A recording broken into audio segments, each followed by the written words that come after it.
The general financial situation we're facing now means that supply of affordable housing, and within that particularly of council and housing association accommodation, in terms of what we're going to be building, is at its lowest point for a long time. It never was easy for people to access council and housing association accommodation.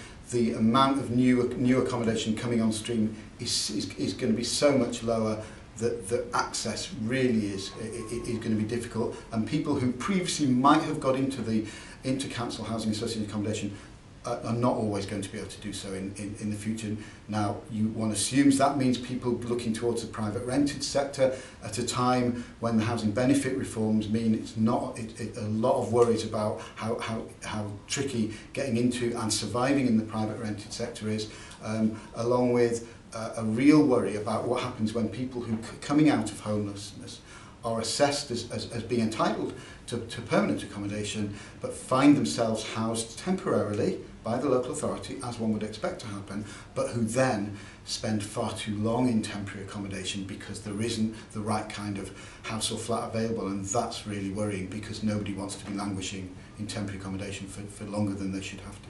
Ministers in Scotland are still saying quite distinctly that rents in council and housing association accommodation must stay affordable to people in low-paid work. In England, ministers seem to have pretty much given up on that. For the time being, ministers are saying that the very much reduced grant rates that councils and housing associations now get when they want to build a house will be enhanced if it can be proved that the building costs are greater. The worry is when push comes to shove that provision which costs more always gets squeezed out more. Specialist accommodation, whether it is kind of sheltered housing for older people or certain kinds of smaller supported accommodation that, for instance, people coming out of homelessness might need for a limited period before they're ready to go into completely independent tenancies. Much developed in the first decade of between 2000 and 2010, and really now with the grant rates being what they are, a real worry that anything that does cost more than that sort of basic per unit cost isn't going to get built. And does this mean people, for instance, being forced out into independent tenancies before they're ready?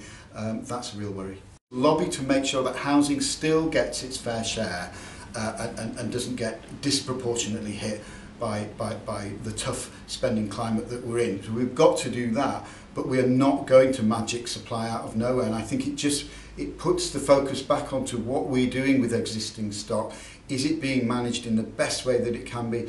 And on things like people being in temporary accommodation, is that being managed? That good management, sensitive management, doesn't cost the sort of money that building houses costs. Sure. That's often about attitudes, not just about costs. So we've got to put the focus back onto the standards of accommodation and service in the housing that we've got.